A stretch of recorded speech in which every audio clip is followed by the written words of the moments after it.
What if you could have a replica of your dreams for less than $500? What if you could get it even cheaper with a code from this video? Let's see Specna Arms PRIME.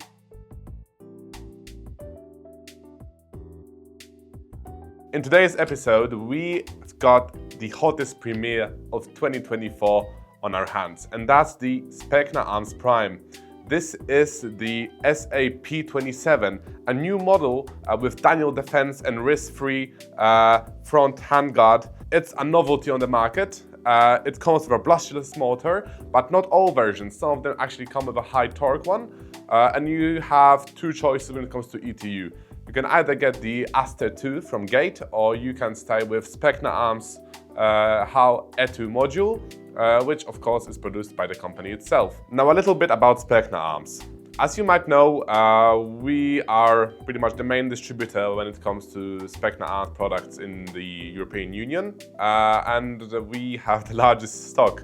And right now we also received a new delivery with all the Prime variants you might dream of. And this here is also included. Along with Prime variants, we also got the Cores, Flex, Edge 2.0 and 1 series available, although Prime is the current most technologically advanced series from Specna that they've put out. And this is a change on the market, a good change. We've finally got brushless motors in stock, but that doesn't also mean it's bad in the internals. No, quite the opposite. Internally, everything's been replaced with the new Aether gearbox. This replica can handle 2.5 joules like it's nothing, and I think that's crazy with the pneumatics it's got. But why? What's inside? We'll check this out today. I'll tell you a little bit about the compatibility of magazines, the potential upgrades you might want to do in this replica, and overall the battery compartment and everything you've got to know before you make the purchase. And as you may know from our previous episode about the Bolt BRSS from Cybergun and Bolt Airsoft, the company, we also have tested this replica in the field in CQB conditions. This is the 10.5 inch front handguard. There are also longer and shorter variants, although I feel like this is perfect for any CQB or woodland scenario you might think of. But we are not only limited by the front handguard length.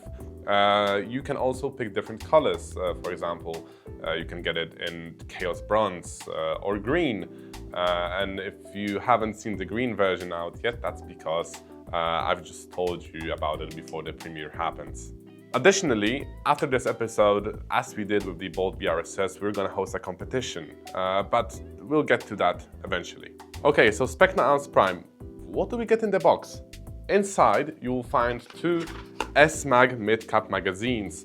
Perfect for any player, and you might think, okay, but where do I get a speed loader from? Do I have to purchase it separately?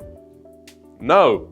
Together with the replica, Specna Arms has supplied you with a speed loader, a pretty big one when it comes to airsoft overall, because most of them end here. But no, this one is bigger, allows you to hold more BBs inside, thus loading the mags is much more efficient.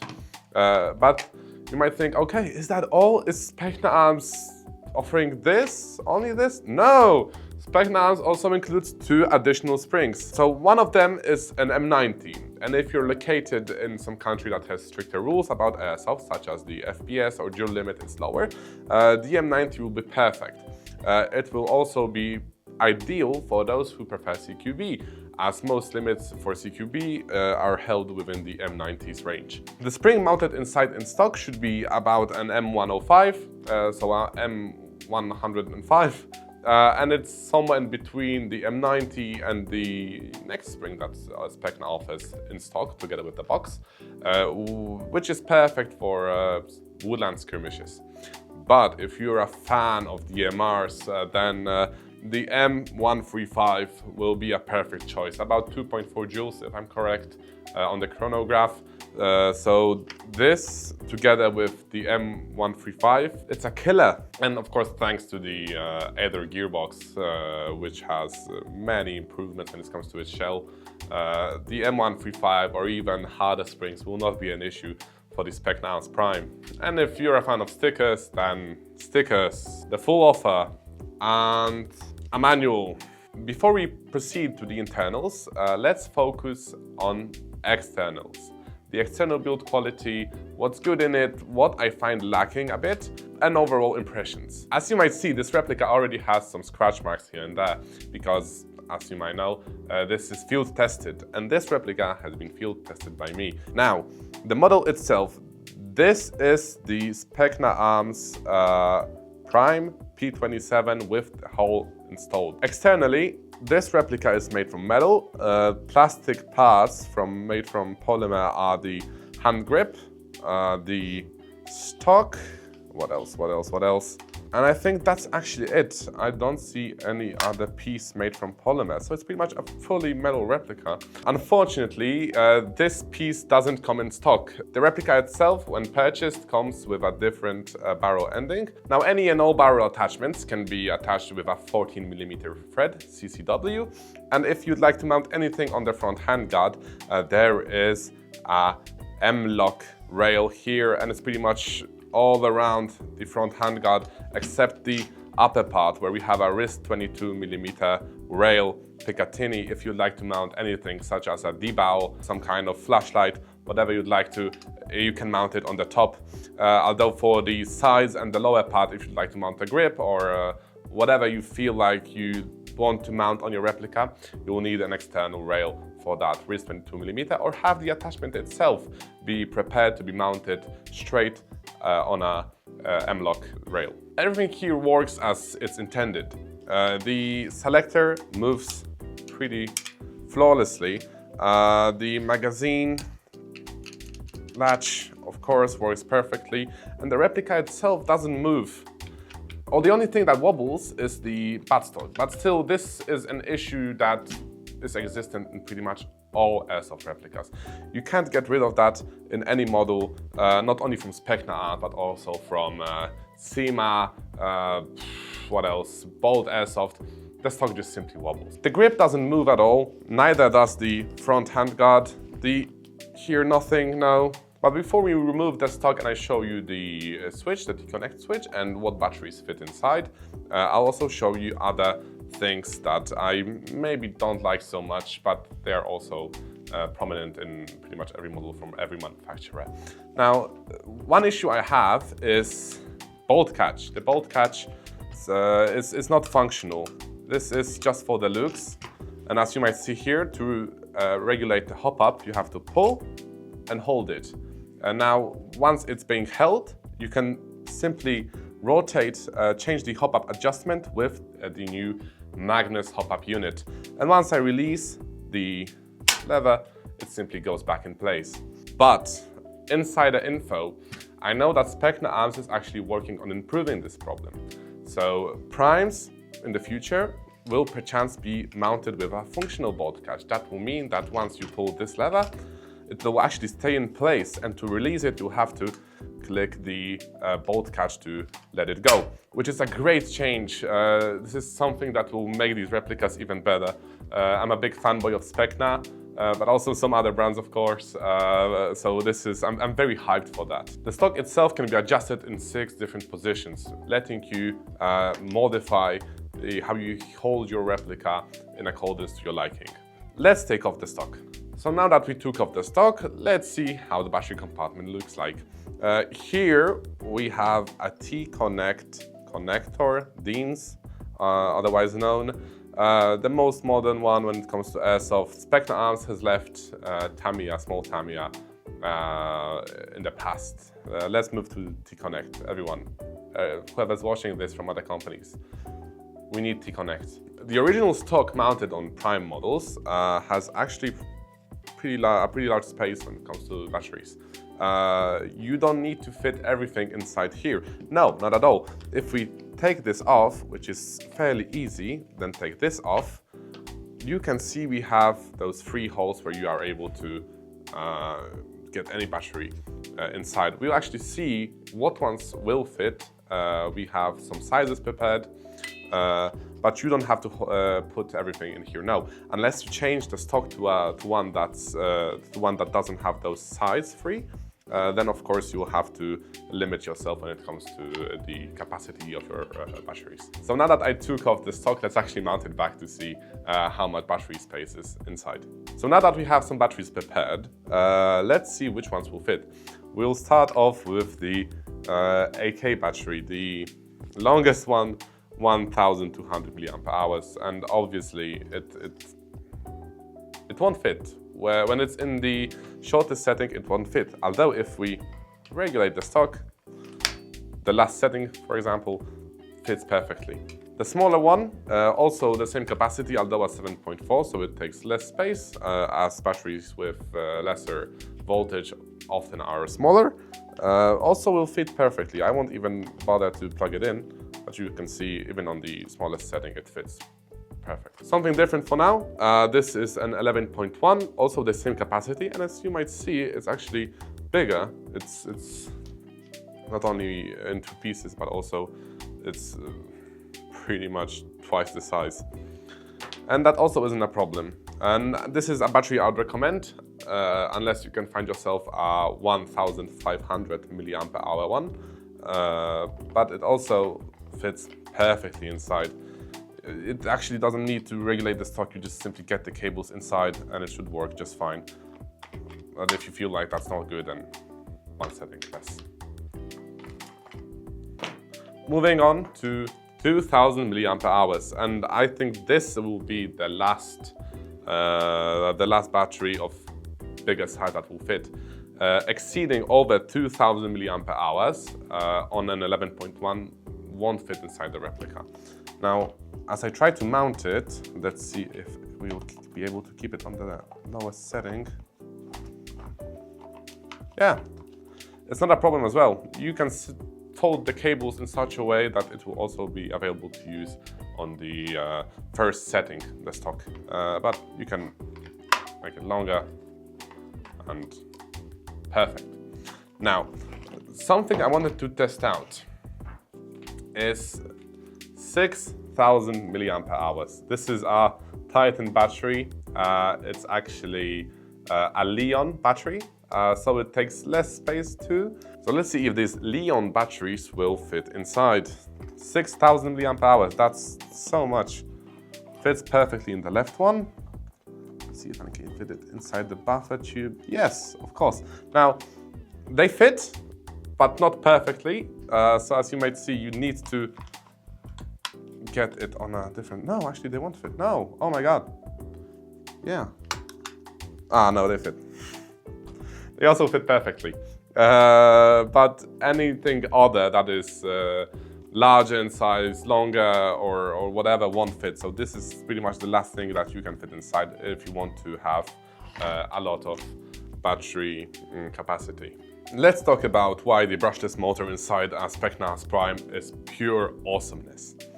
Not only do they take less battery capacity when it comes to using the replica, but they also offer faster trigger response. So if you're that kind of player that likes to pull quick moves, with the HAL E2, it will make the shot go faster. Like the time between pulling the trigger and actually the replica making a shot will be much faster. It also offers faster fire rate. The rate of fire is significantly better, and there is no chance that a brushless motor can overheat. I mean, probably in some perfect conditions, maybe, but in airsoft, overall, the brushless motor won't overheat at all. You won't feel your palm getting hotter from the grip as the motor works. But also, the brushless motor is perfect for those tougher springs. But if you're new to airsoft and you like to be a DMR player, that means a sniper rifle that is not a sniper rifle, the bolt action one, but is instead a rifle, like an automatic rifle, AR, M4, then a brushless motor is very much necessary. We've prepared some magazines. We will test the compatibility when it comes to Specna Arms M4s, if they will be compatible with SEMA, with Amarok, with Bolt, which we reviewed in the last video, check it out.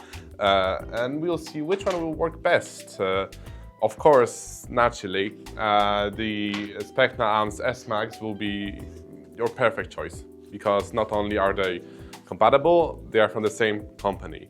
And I recommend always staying with the same manufacturer. If you buy a Bolt replica, stay with Bolt magazines. If you buy a Specna Arms replica, stay with Specna Arms S-Mags. But before we do that, let's switch my glasses for airsoft ones. As remember, in any condition, if you're shooting the replica only for a test or you do anything that includes shooting it with BB pellets, make sure to wear safety glasses. So now that we are prepared, we've got the battery installed inside, glasses on my head, let's plug these magazines and see which ones will do best.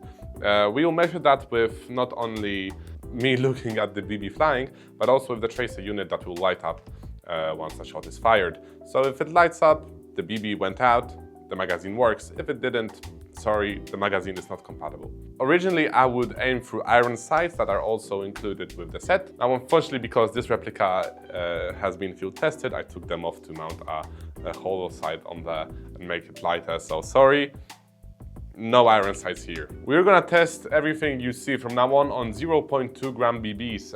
Edge Ultra to be exact, from Specna as well. So any FPS you might see later on will also be tested on 0.2 gram BBs. Let's get to the magazine compatibility test. First off, the S-Mag from Specna Arms. Fairly easy. Also, while we're at it, listen to the sound. This is actually now on the 3-burst series, but still. That's crazy. So the S-Mag works. Next up, let's test out Bolt Airsoft. Oh, it actually, yeah, it holds, but had some issue with it. A Stanag works, I guess. It's harder to mount it and to dismount the magazine, but I guess Bolt Airsoft is also compatible, at least the Stanag magazines. Next up, we've got Arcturus with their interchangeable magazine capacity from 30 BBs to up to 150. Let's see if it's easy to mount, and will it shoot? Yeah, pretty easily. No issues. So Arcturus works as well. Silverback. Oh, it's actually, no, it's definitely too thick. It's not fitting at all. If you compare Arcturus, yeah, there's a big difference. So this is Arcturus, and this is Silverback. So Silverback is a no-go. Next up, we've got Amarok. These magazines are something different, let me tell you that. Let's see if they're compatible. Flawless, and they fit. Ah, perfect. Let's see. No issues as well. Amarok, yes. The next magazine we've got is Tornado. A Stanag as well. Fits perfectly. Oh, look at that. It's so sexy with the longer magazine. Looks very good. Zero issues as well. Tornado, yes. Next up, it's Crytek. See if it's... Oh, it's... That's weird, because... Okay, but let's see if it fires even. Zero issues as well. But it's very... Oh, that's normal. And every mid-cap magazine, it's very weird when it comes to like getting it in, because it's very satisfying. Let's move on to the next magazine. Something I've heard very little about. It's a Stanag from ACM. Yeah, it locks, okay.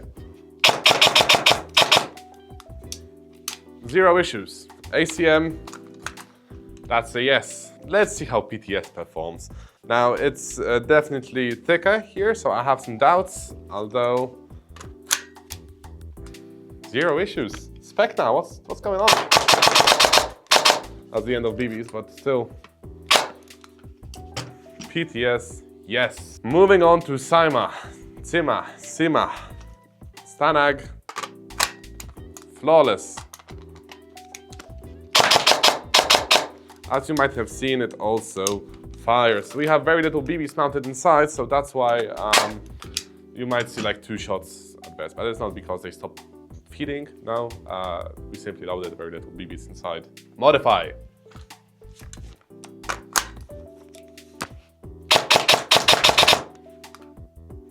Zero issues.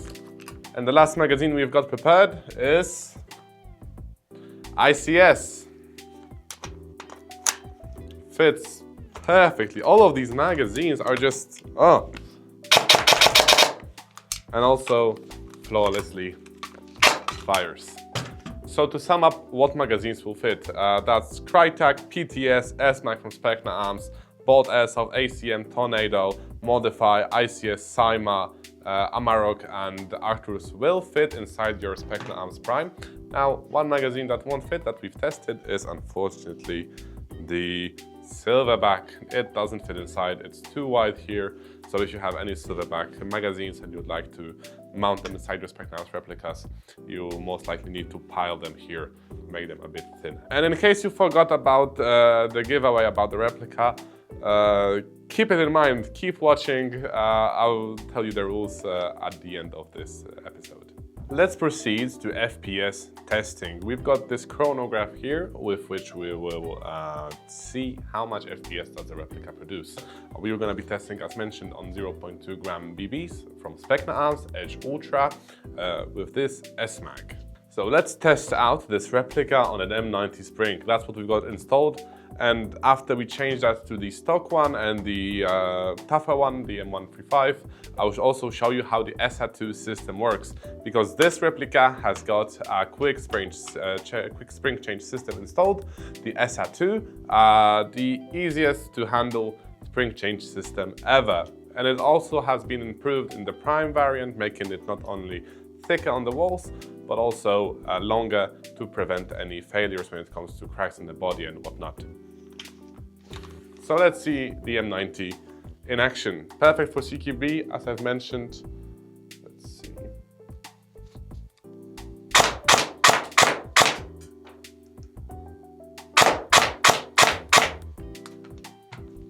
We fired 5 shots now, and wow, 287.3 FPS, and it's only changed by what, 1.5 once?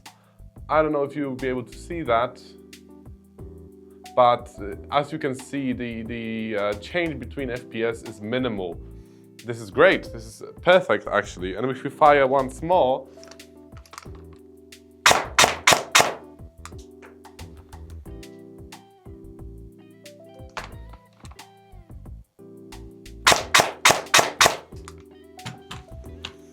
it actually stays the same. What we've got is a 287, 283, but still 4 FPS with one shot, that's crazy. Let's change the spring. So how do you change the spring in the SA-2 quick spring system? First off, what you've got to do is, I suggest taking off the stock, which should be fairly easy. Let's place it anywhere. The battery unplugged itself while at it. Now, you've got to unscrew this here. You don't need any tools, you can actually do it with your hand. And here, here, and boom, you take it out. Now, your spring, your spring guide is mounted in this spot. So again, to change the spring, you got to take the spring guide out. No need to get the gearbox out, you simply start rotating it left. If you're not a fan of manual work, then you also have this hole here, which you can use to insert like some tool and rotate it faster. But we will show you that you can do it with only your hands. No tools needed.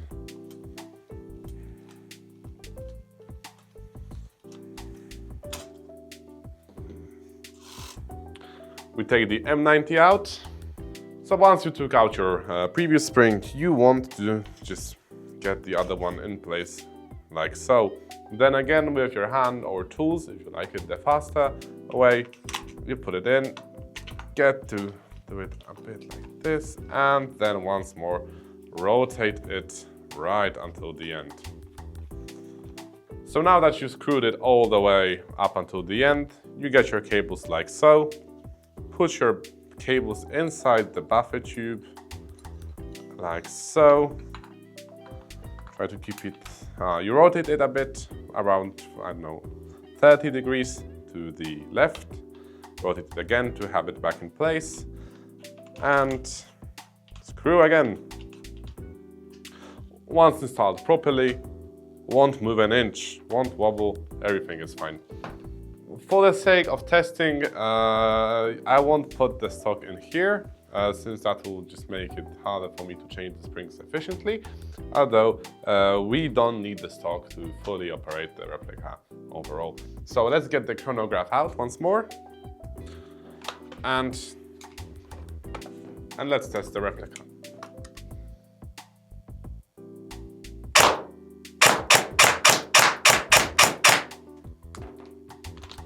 So we've got the tougher spring inside, and look at this, 432.9427. The FPS jump is minimal. This replica is crazy work for such a friendly price, I guess. 432.9, 421.1.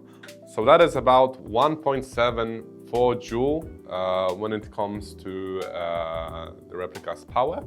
And that's stock, so that's crazy. And now let's proceed to the M135. So now that we've got the M135 spring installed, let's see it in action. I hope for around 2 joules. I think this replica will be around 440 FPS, maybe. But I guess you never know.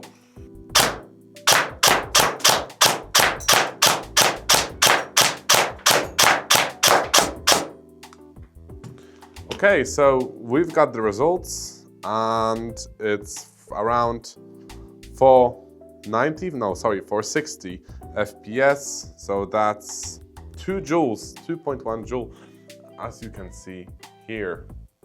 That was the last shot, and all the previous ones were 459, 465. So that's around what, 6 FPS of difference, which is really not much. Now we've concluded the FPS test. Let's take it apart and see what's inside. So to get the upper body out, you've got to first off unscrew here. Let's do it like so. With some sort of tool, you've got to get this pin out. So now that you've got it out, let's place it here. And to remove the upper body, you've got to pull the charging handle and simply move it like so. Should be fairly easy to do. There we go. And the whole part just comes clean right off. And we've got 2 modules, the lower body with the other gearbox along with the upper body separately. And here, if we take this out, you will see the new rotary chamber Magnus. So, moves perfectly. The rubber inside is a simple AEG one, and depending on what style of gameplay you would like to play this replica with, I suggest you change it for a different one. Something along the lines of a 60-degree rubber here if you prefer to play in Woodland or CQB, but if you want to play this replica as a DMR, then make sure to actually place a 70-degree rubber inside. So 60 for CQB, 65 or 60 for woodland skirmishes, and 70 if you like to play this replica on longer distances. This right here is a steel precision barrel. It's very well made. There is nothing to say about it other than it's great and doesn't need any replacing. The charging handle is fully replaceable.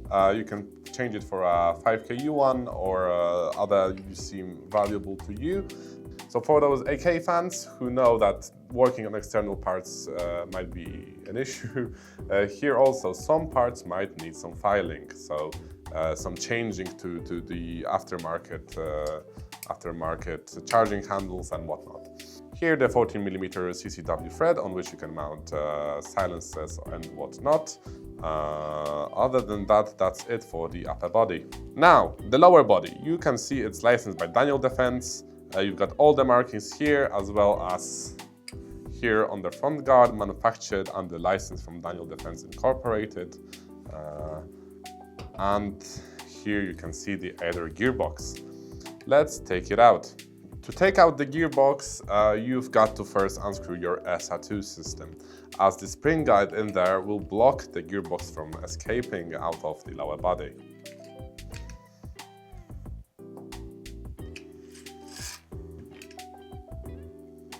After you've done that, you've got to hit this pin and take it out.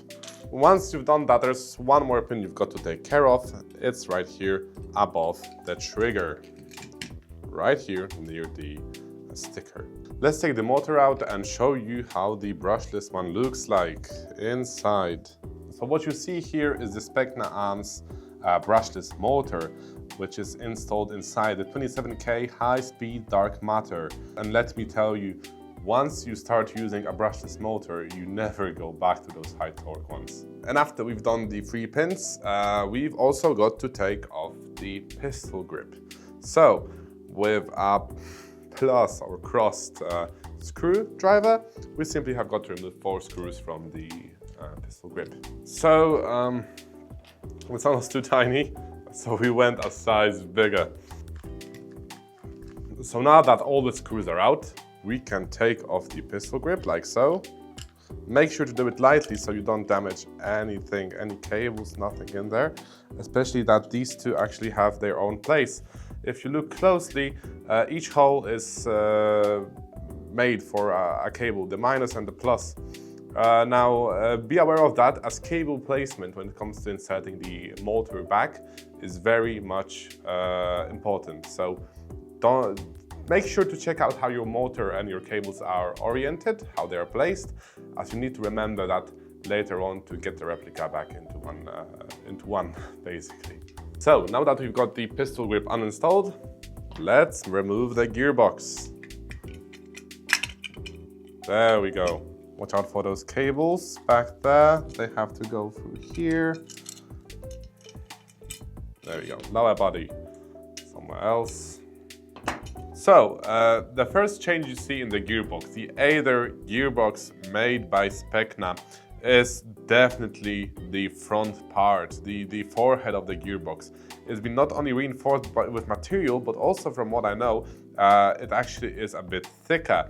So that prevents the gearbox from breaking easily.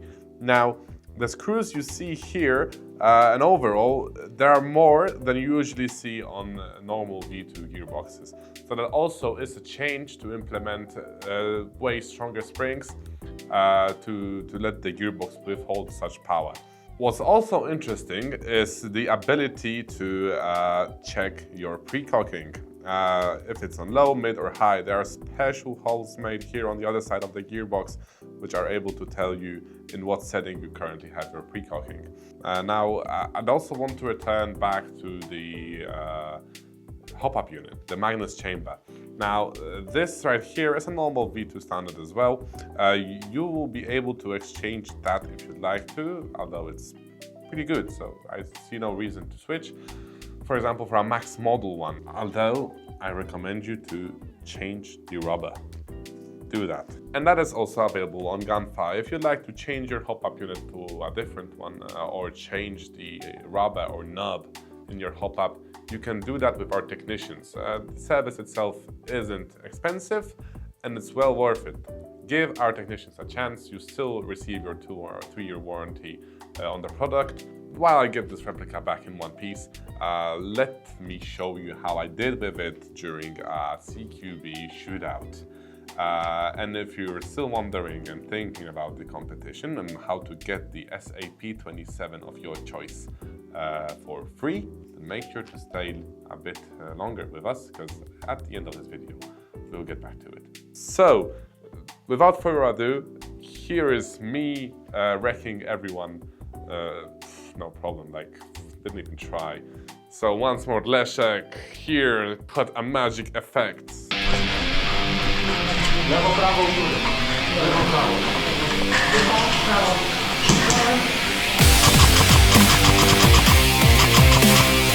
Na końcu pobrany.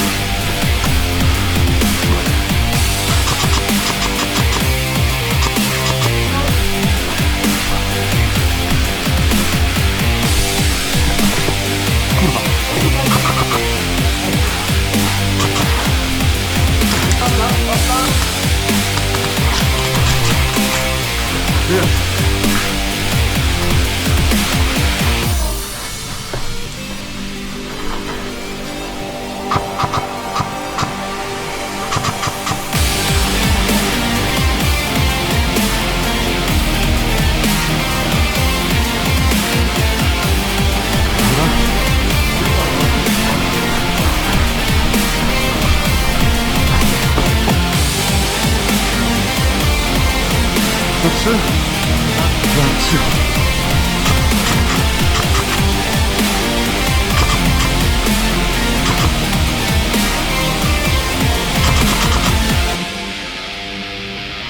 Dawaj.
Welcome back to the studio. I hope you enjoyed that footage of me wrecking people as I've promised.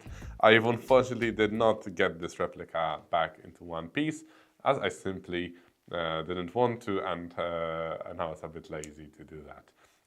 Although it's still here, you can see the gearbox and everything in front of me probably. So now you can say I'm a true technician. So once more airsoft action if you're watching.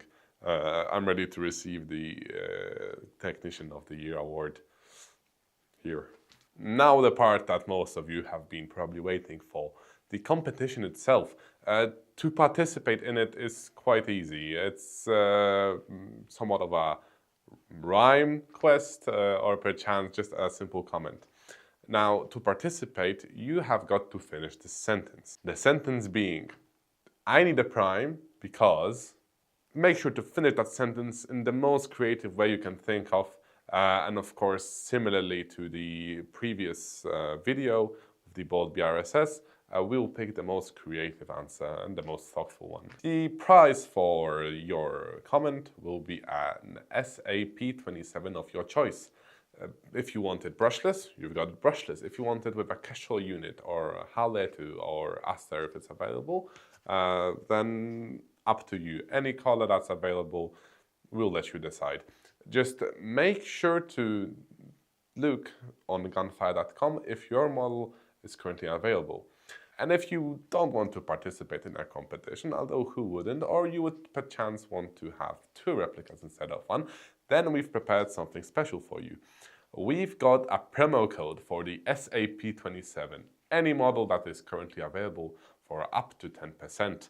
If you use code PRIMETUBE, that's PRIMETUBE, probably here, then you'll receive an up to 10% discount on a Prime model from the SA-P27 range.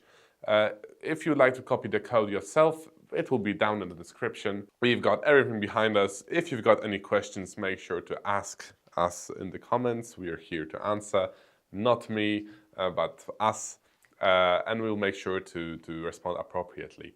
And if you're wondering about what gunfire.com has in offer, make sure to type in your browser www.gunfire.com. So, I guess that's it. It was a pleasure to host you on Gunfire TV, and it was a pleasure to see you click on our video to learn more about the Prime series itself. Now, let's end this video on a short and creative note. I don't know, let's do something fun like bring back the dab in 2025.